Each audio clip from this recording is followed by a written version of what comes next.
Después del brillante proemio que Sir John nos acaba de ofrecer, procedemos a la primera sesión temática que aborda el primero de los tres ejes a través de los cuales este congreso se articula.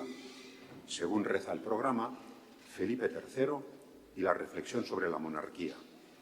Quiero empezar expresando mi agradecimiento al equipo de dirección y, en particular, a doña Isabel Enciso Alonso Muñomer por haberme asignado la honrosa tarea de moderar esta sesión. Esta sesión la integran 4 autores de primerísimo nivel. Todos manifestamos el aprecio hacia su obra y me van a permitir que yo añada a esta nota de tipo académica y profesional la amistad que desde hace largos años me une con todos ellos. Me siento muy honrado de compartir mesa con semejantes autoridades de nuestra profesión, 2 de ellos presencialmente, los profesores Musi y Gelabert, los otros 2 telemáticamente, los profesores Cardim y Schopp. Los 4 son autores de una obra extensa y sumamente influyente. Además, son personas que directamente han contribuido a uno de los aspectos que han sido señalados en la sesión inaugural del Congreso, la aproximación de las historiografías respectivas de lo que antes eran, llamémosles, tradiciones historiográficas nacionales, algo que se ha venido intensificando a lo largo de los 20 años que son objeto de esta ocasión y de esta reflexión. No solo nos han ofrecido información, nos han ofrecido también análisis, renovación, ángulo de estudio, alcance temático, horizontes. Bien, la monarquía de Felipe III era global, como nos ha recordado Sir John, pues gracias a la labor de nuestros ponentes esta mañana, también nuestra comprensión acerca de aquella monarquía global se ha venido haciendo global. Por lo tanto, estamos ahora en muchas mejores condiciones de apreciar las dinámicas en un sentido y en otro en ambos hemisferios. Y es reflejo de estas dinámicas, las históricas, las académicas, el hecho de que en este congreso se reúnan historiadores de puntos tan diversos, incluido Brasil. Empieza, según el programa, la ponencia del profesor Juan Eloy Gelabert González, doctor en Historia por la Universidad de Santiago de Compostela y catedrático de Historia Moderna en la Universidad de Cantabria. La obra del profesor Gelabert empezó con una monografía muy renovadora en su momento sobre Santiago y la tierra de Santiago y de entonces para acá ha sido uno de los mejores renovadores de la historia fiscal de la monarquía española, incorporado como estuvo durante largos años en los equipos de Richard Bonney, que nos enseñaron a apreciar aquellas singularidades del Estado fiscal militar, expresión que facilita el análisis de aquellas intrincadísimas dinámicas financieras. También la historia urbana ha sido uno de sus temas predilectos y además es necesario añadir asimismo que ha sido decisivo juntamente con el profesor José Ignacio Fortea, también en Santander, de forjar un grupo de jóvenes historiadores y de un centro de análisis y de investigación de primer nivel. Tenemos, pues, al profesor Juan Gelabert, que nos va a ofrecer su ponencia, Una transición y 2 hipotecas, 1596-1598. Profesor. Bueno, muchas gracias a la organización de este congreso por haberme invitado a participar en él. La verdad me hace muchísima ilusión, tanto por razones académicas como personales, algunas de las cuales ya se han invocado aquí y no voy a insistir mucho más en ellas. Me siento muy halagado y muy honrado por poder participar, ¿no? Como digo, en esta sesión y por haber colaborado en su momento con algo en la promoción del homenajeado. Bueno, supongo que el hecho de que hable primero tiene que ver con el sentido de lo que voy a contar en los próximos minutos. Y aunque esto sea el congreso que celebra la muerte de Felipe III, yo me voy a situar en el extremo opuesto y de lo que voy a hablar es precisamente del advenimiento, o si lo prefieren, y creo que sería bastante más exacto, de la transición entre un reinado y el otro. Porque creo que contiene variables o creo que contiene elementos que condicionan, a mi modo de ver, de manera sustancial lo que haya de ser el desarrollo ulterior, repito, de estos años que van de 1598 a 1621. Es una transición, aunque es una obviedad, conviene repetirlo. Y las transiciones en los regímenes dinásticos pues suelen comportar situaciones comprometidas, y es en el caso de España como lo es también en el caso de otros países europeos. Simplemente por recordar un poquito lo cargadas de dramatismo que pueden estar algunas de ellas, me permito recordar que de la Casa de Borgoña a los Trastámara medio un magnicidio, la muerte de Pedro I en 1369. Que de la Casa de Trastámara a los Austria media también lo que muchos historiadores han determinado o han denominado como un golpe de Estado, 1516. De los Austrias a los Borbones media no solamente una guerra interna, sino un conflicto europeo. Y, por tanto, se producen, repito, situaciones, y no solamente, repito, en España, de alto dramatismo. Otras son pacíficas, y alguna de ellas particularmente pacífica. Por ejemplo, cuando en 1603 muere Isabel I, pues también se piensa que no va a ser muy fácil la instalación de otra dinastía distinta en el caso de Inglaterra, porque se tiene el ejemplo de lo acontecido en el siglo XV, ¿no? Pero aquí asistimos a una situación un tanto paradójica, ¿no? La transición se hace tan hábilmente desde el punto de vista político que al final acaba diciéndose que va a ser más difícil para Jacobo mantener a distancia el gobierno de Escocia que no introducirse en el de Inglaterra. Es decir, la historia nos proporciona, como digo, ejemplos tan diversos como el que acabo de referir. En el caso de la transición entre los reinados de Felipe II y Felipe III, se acumulan en muy poquito espacio de tiempo, 1596-1598, pues yo creo que acontecimientos muy significativos. Y no tanto porque cada uno de ellos lo sea, sino porque probablemente tres de estos, los más importantes, forman una especie de compacto que tienen una relación entre todos y cada uno que yo quisiera destacar o que me gustaría poder destacar y que ustedes lo comprendieran.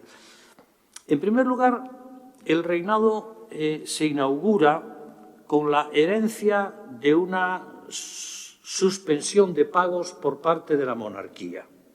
Y me refiero a la del 13 de noviembre de 1596. No es la mejor manera de empezar a hacer las cosas. En segundo lugar, el 6 de mayo de 1598 se consuma lo que Jeffrey Parker ha etiquetado como la división de la monarquía. Que una monarquía simplemente se divida, pues quiere decir que algo muy grave e importante y de consecuencias, desde luego, difíciles de evaluar, pueda haber sucedido a partir de ese momento. Y en tercer lugar, el 2 de mayo de ese mismo año, 1598, se firma la paz de Verben y, por tanto, se cancela uno de los problemas diplomáticos y militares que más habían acuciado a los últimos años del reinado de Felipe II. Digo que estos tres elementos tienen más conexión entre sí de la que en principio pudiera parecer, porque la división de la monarquía, sobre todo, y la paz y, desde luego, la bancarrota convergen en otro acontecimiento, no propiamente político, aunque sí quizá también con un contenido que no cabría, digámoslo así, desdeñar, que es la cesión de los Países Bajos a la pareja formada por el archiduque Alberto y la infanta Isabel Clara Eugenia, con determinadas condiciones en ese traspaso que, aunque en teoría reservan para la monarquía o para Madrid, vamos a decirlo así, el Gobierno de Madrid, el gobierno de la Hacienda y la política exterior, es decir, el pacto prevé que el ejército siga siendo pagado por el fisco de la monarquía y que la política exterior sea dirigida desde Madrid, de facto lo que ahí se crea es una especie de bicefalia en lo que es puramente político y en lo que configura las relaciones exteriores, que a partir de ese momento sea muy difícil sacar adelante una política exterior, unas relaciones exteriores, digamos, cabales, con sentido, etcétera, etcétera, como lo van a demostrar las tres paces que desde 1598 hasta 1609 jalonan la parte inicial del reinado de Felipe III. Si tengo tiempo, mi propósito es hacerles ver a ustedes que, dejado a un lado el tema de la bancarrota, la paz de Vervén, la de Inglaterra, 1604, y la tregua con las Provincias Unidas están cortadas por un mismo patrón. Y ese mismo patrón es la primacía de los intereses, sobre todo flamencos o belgas o de los Países Bajos, en detrimento, e insisto en la palabra detrimento, de los intereses de la propia monarquía hispánica. Claro, con una hacienda en ese estado y con esta bicefalia, que yo creo que no siempre se ha resaltado lo suficiente, es muy difícil desplegar una política como la que tiene que desplegar a partir de 1598 el heredero Felipe III. ¿Por qué es importante la bancarrota de 1596? En primer lugar, lo que quisiera decir es que no es una bancarrota cuantitativamente dramática. Es decir, lo que está en juego es muy poco dinero.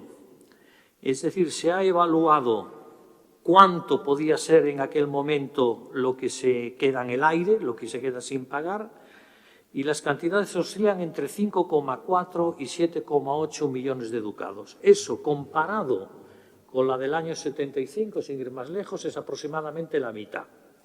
Y hay quien en la propia Contaduría Mayor, textualmente lo cito, dice que para hacer su majestad buena paga no era necesario hacer decreto.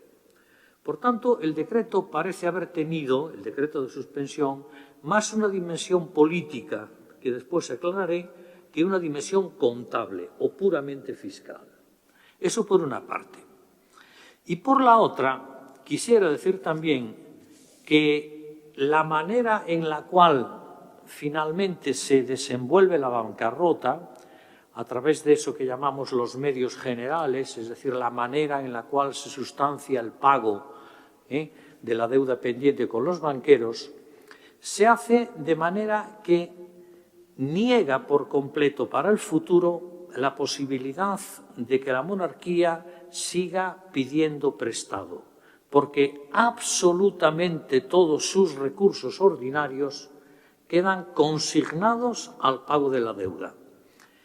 Dicho de otra manera, hacia el futuro, y entro ya en el reinado de Felipe III, en el Felipe IV, a la monarquía hispánica no le queda ningún resquicio para acudir al crédito, porque no dispone de un solo maravedí de sus rentas ordinarias que puedan hacer frente al pago de los intereses de esa deuda consolidada. Si es tan amable la dirección técnica del Congreso, quería presentarles una gráfica que muestra la distribución de los gastos en la Hacienda de Castilla y en la Hacienda holandesa, entre mediados y finales del siglo XVI. La barra azul representa la cantidad de dinero que puede destinarse a los gastos de defensa, y la barra anaranjada, que es la que más nos interesa ahora también, aquella que consume el pago de la deuda. Claro, ahí lo que se ve claramente es que a partir del año 75, y me refiero a la parte derecha, que es la de Holanda, la deuda empieza en ese momento. Pero en el caso de la monarquía hispánica, cuando nos vamos a la misma fecha, 1572-73 aproximadamente, la fecha está a la altura a la que está prácticamente al mismo nivel de gasto que la propia actividad bélica. ¿Cuál es qué es resultado de qué? Resultado de qué?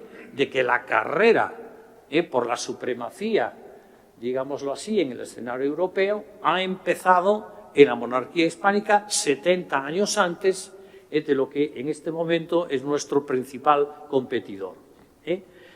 Lo que quiero es aquí recordar que las emisiones de deuda en el sistema fiscal hispano empiezan en 1494 y cuando llegamos a 1594 arrastramos casi un siglo de emisiones de deuda. Naturalmente, quien llegue después llega más aliviado, como es el caso. Lo digo porque cuando entremos en el siglo XVII, repito, no hay posibilidad más allá de esta de seguir pidiendo prestado. ¿Por qué? Porque sencillamente las Cortes no son capaces o no quieren, o voluntariamente no quieren, o políticamente no quieren, de conceder al rey más subsidios que puedan aumentar el peso de la deuda. Por consiguiente, estamos, digámoslo así, hipotecados para cualquier acción militar grande, por decirlo de alguna manera, repito, a partir de ese momento. La revolución financiera holandesa, como digo, empieza en 1574, lo de Inglaterra lo será en 1690, etcétera, etcétera, y siempre arrastraremos, digámoslo así, esa rémora que a partir de este momento, repito, empieza a mostrarse tal como es. Y después aludía al principio de mi intervención en ese concepto de la división de la monarquía, que me parece absolutamente grave también, tanto o si cabe más incluso que la hipoteca esta en los recursos financieros. Bueno, no es algo que quepa involucrar o imputar a Felipe III. La división de la monarquía está en la versión del testamento de Felipe II de 1594. Es decir, ahí se dice que efectivamente se puede prever la eventualidad de enajenar alguna cosa. Y cuando se habla de enajenar alguna cosa, significa sencillamente prescindir en ese complejo de la monarquía hispánica de alguna parte de la misma.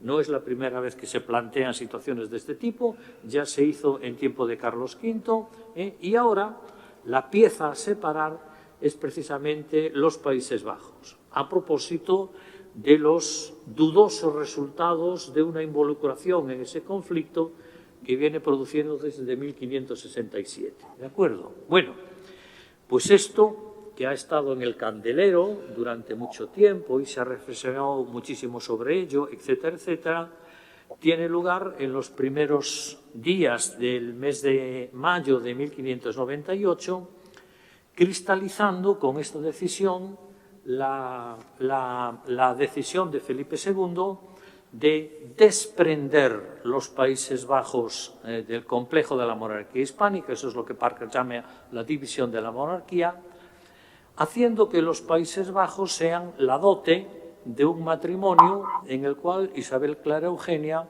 venga a ser la mujer del archiduque Alberto de Austria, que serán, a partir de momento, se nos dice, los soberanos de los Países Bajos. Esto es muy difícil de tragar por varias partes. En primer lugar, porque ya ha habido otros matrimonios. es decir, el duque de Saboya, por ejemplo, con la otra hija de Felipe II, pero no se le dio nada de dote. En algún momento él dice de manera sarcástica: a mí todo lo que se me dio fue un crucifijo de marfil.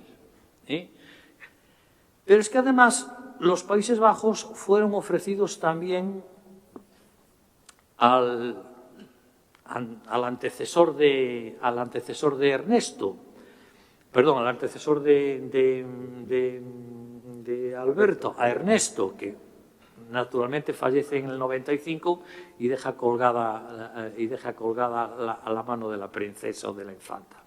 Pero también hubo un candidato previo, y fue Rodolfo, el propio emperador. Y lo que ocurre es que cuando se le ofrece a Rodolfo la mano de Isabel Clara Eugenia, se le ofrece sin dote. Por tanto, en el momento en el cual el emperador se entera de que efectivamente Alberto va a llevar los Países Bajos en dote y él no, crea un foco de tensión entre Madrid y el imperio que yo no desdeñaría por los efectos inmediatos que tiene, pero sobre todo indirectos, habida cuenta de la capacidad que tiene todavía el imperio de entrar en negocios como el de los Países Bajos. Y lo que podía haber sido una ayuda para la solución de ese conflicto se convierte en un problema, por lo menos mientras dure Rodolfo II. ¿Y quién tiene más razones para sentirse molesto con esa transición que el propio heredero, al cual sin consulta apenas, y después entraré en este tema, se le priva de una parte de su herencia? No podemos esperar que haya una reacción, digámoslo así, negativa, y menos por escrito de Felipe III, a ese hecho. Las críticas al gobierno de Felipe II, como todos sabemos, se producen después. Y si hay una crítica al tiránico gobierno de Felipe II en los primeros días de Felipe III, pues también tenemos que saber que sobre la cesión de los Países Bajos, muerto Felipe II, se preguntan con qué autoridad, con qué derecho, sin consulta a las Cortes y sin consulta a los grandes, se ha procedido a esa amputación del imperio. El caso es que la instalación de los archiduques en los Países Bajos, como dije antes, genera por proximidad a los escenarios en los cuales la acción de esta real pareja tiene lugar, genera, como digo, la aparición de dos polos para la acción política exterior. Y no siempre Madrid y Bruselas han caminado a la par. Y si tuviera tiempo, explicaría la génesis y el resultado de la Paz de Verben de 1598, que no casualmente se conoció en la época como la Paz de Flandes, con lo cual cabe deducir que efectivamente más presentes estuvieron los intereses de Flandes que los de la integridad de la monarquía hispánica, desde luego el gobierno de Madrid. Me gustaría explicar también la paz con Inglaterra, por la sencilla razón de que, aunque es una paz, hoy diríamos light, o de bajo coste, y en el sentido de que son pocos los contenciosos que tienen España e Inglaterra en 1603, 1604, entre otras cosas, porque es una guerra que no ha sido declarada por ninguno de los dos contendientes. No hay una declaración de guerra formal, como hubo, sí, la de Felipe II por mano de otro, o directamente la de Enrique IV, y en la cual quizás solamente hay un tema pendiente, que es el tema de la navegación a Indias, que los ingleses pretenden, que se les autorice, y naturalmente la parte española lo niega. Diré simplemente que el principal problema es un problema de derecho, es decir, de los derechos que puedan asistir a ambos contendientes para iniciar esa navegación. Por eso, navegación y ocupación. Por eso es tan interesante la presencia en esa mesa de Somerset House de un jurista como es Alessandro Rovida. Es decir, jamás han comparecido ni en la mesa de Verlaine ni en la mesa de la tregua de Amberes juristas. Pero porque se sabe que es un problema de orden jurídico, es por lo cual el condestable de Castilla acude a un jurista, y ahí está presente. Y me gustaría, si tuviera tiempo, contar cómo se sustancia eso. Y finalmente, ¿cuánto me queda? 10 minutos. 10 minutos. Bueno, pues algo voy a poder decir. Bien, la paz de Verlaine, en 10 minutos voy a tratar de resumir las tres. La paz de Verlaine es, como digo, una paz para Flandes, dicho en las fuentes de la época. Y es para España, lo mismo que cualquier otra, una mala paz, o una torpe paz, o una negra paz, que son calificativos que se encuentran en la literatura de la época. ¿Qué es lo que se quiere decir con estos calificativos de mala, torpe, negra, etcétera? Pues sencillamente que hay una doctrina de lo que es una buena paz y de lo que es una mala paz. Y quiero citar simplemente la que dice o la que proclama el Consejo de Estado. La paz es el fin de las guerras, siempre que se pueda concluir con condiciones convenientes. Las condiciones que Felipe II, en su correspondencia con Alberto, debería exigir son amplísimas. Por ejemplo, que la corona de Francia se olvide de la pretensión sobre Navarra, etcétera, etcétera. Pero se produce una situación, y en buena parte John Eliot es responsable de lo que voy a decir, se produce una situación en el contexto de la paz de Verlaine que John Eliot digamos, escribió e intuyó y nos explicó a propósito de Enrique IV de Francia y de la doble atención que debía guardar por aquellos años entre sus súbditos hugonotes y el propio Felipe II. Él tiene un capítulo para mí precioso y de lo más bonito que he leído de su obra, que se titula, en ese librito pequeño que es la Europa dividida, un capítulo que se titula Nantes y Verlaine. Es decir, cómo es tan perentorio para él firmar la paz con España como lo es que los hugonotes no piensen que la firma de la paz con España supone una renuncia o un abandono de su causa, ¿no? Y cómo él es capaz de tejer, ¿no?, con lo más fino de la política una solución interna y una solución externa que garantizan la estabilidad del reinado. Bueno, pues algo muy parecido sucede a propósito del gobierno de los Países Bajos en particular y de la persona de Alberto en particular. Y es lo siguiente, es decir, si él necesita establecer un gobierno, digámoslo así, en los Países Bajos, dirigido por él, con la tutela que se quiera de Madrid, etcétera, etcétera, lo primero que tiene que hacer es buscarse un escenario de paz. Pero no es que lo busque él, es que también se le exige. En el momento que se tiene conocimiento de que él va a hacerse cargo, digámoslo así, del gobierno de los Países Bajos, quiero leerles para el 27 de febrero de 1598 lo que le dicen los Estados Generales de Hainaut.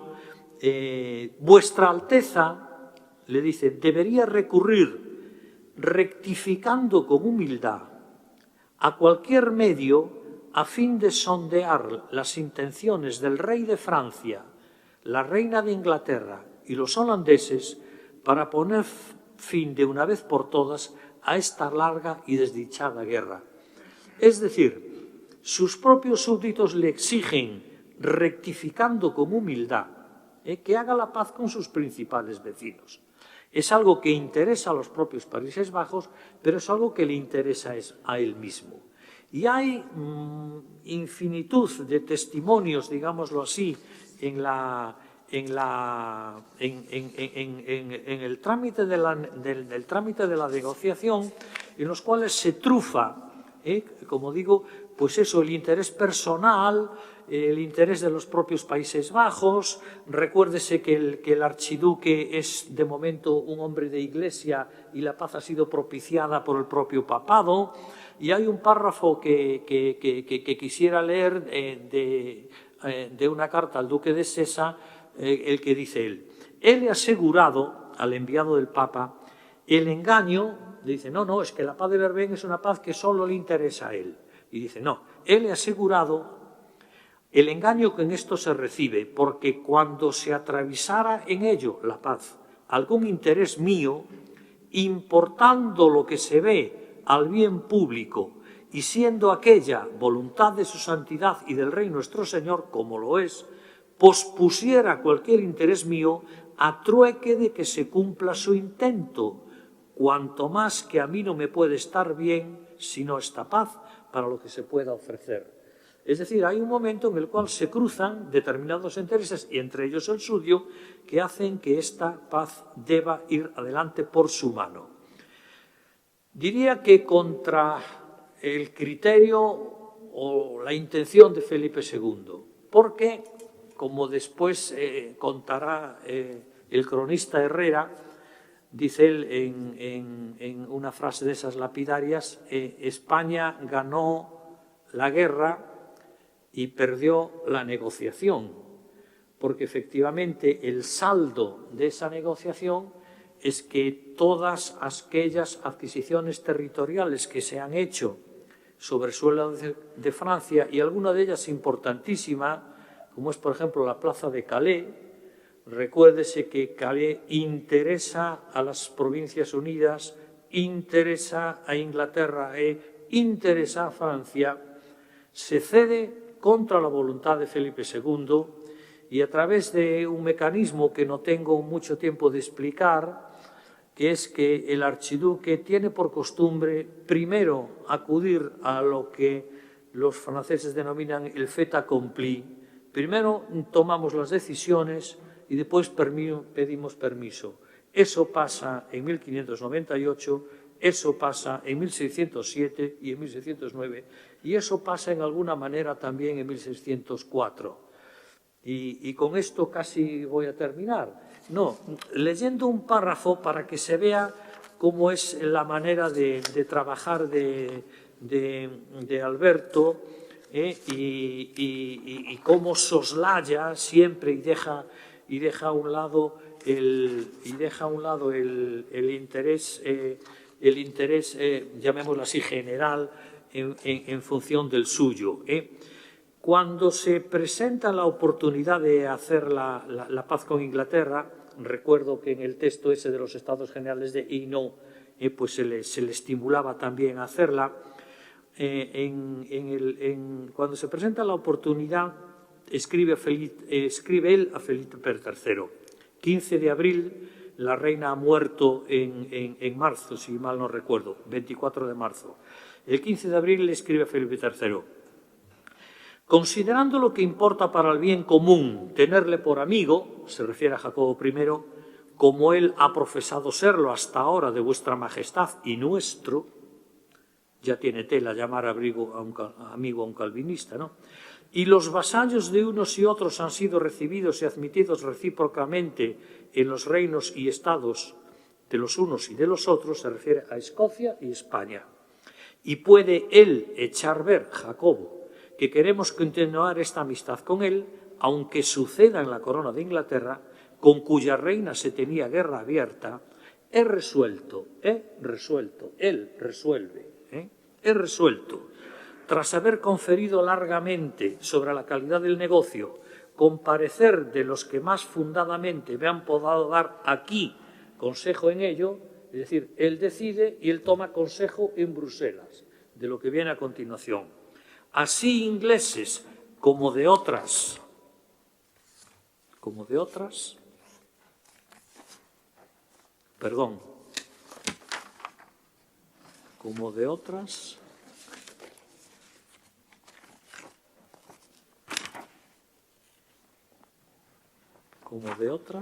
naciones, de enviar embajada al dicho rey de parte de la infanta y mía, a congratularlos con él como sus vecinos, ganando por la mano a otros. Y aunque quisiera saber antes de hacer esto la voluntad de vuestra majestad, como es razón, para gobernarme conforme a ello, en este negocio no da lugar lo que conviene, según acá parece, para que este oficio se haga cuanto antes. Pues si no se hace así, podrá entrar, se refiere al rey de Escocia, en sospecha de enemistad, viendo que estando tan confines sus provincias con estos estados, tardamos en alegrarnos con él de aquella sucesión. Y esto es lo más grave a mi modesto entender. Haráse este cumplimiento en solo nuestro nombre, sin que ofenda lo que vuestra majestad resolviere por conveniente a su servicio, para seguir después lo que en ello tuviere por bien ordenar. Y he querido apuntar que no me parece que se pueda tratar al presente de otra resolución diferente de la que yo he tomado. Es decir, no le cabe en la cabeza que Felipe III pueda torcer la decisión que él ha tomado, lo cual, insisto, a mi modo de ver, incide en eso que también supo ver y vio, termino, en mi colega María José Rodríguez Salgado, de que ya en el propio mes de septiembre de 1598, cuando el archiduque tuvo noticia de que su delegado en aquellos días, el cardenal Andrés de Austria, en Bruselas, intentaba, al rebufo de la paz de Verben, alguna relación con Inglaterra, le dijo: conviene que en lo sucesivo se sepa que VM y yo tenemos los mismos amigos y enemigos. Y es una frase que se vuelve a repetir, termino ya, en 1601 por parte de Felipe III, cuando dice a don Baltasar de Zúñiga, dice: por una de vuestras cartas de 1 de mayo de este he visto lo que respondéis al punto de si el archiduque mi hermano rompería o no la guerra con el rey de Francia en caso de que por mi parte se hiciese. Esto es grave. Y aunque se cree que en cualquier evento de paz o guerra executará el archiduque mi voluntad y orden, se cree, todavía será bien que vos acordéis a mis hermanos, en alguna ocasión que sea muy a propósito, que conforme a la donación que mi padre y yo hicimos de estos estados, tienen obligación precisa de tener paz y guerra con quien yo la tuviera. Si pudiera entrar en la negociación quizá del más grave de estos episodios, que sencillamente la tregua con Holanda, se vería que estos principios de hacer la voluntad y seguir la política que se dice en Madrid quedan muy en el aire. Solo leeré cuatro líneas de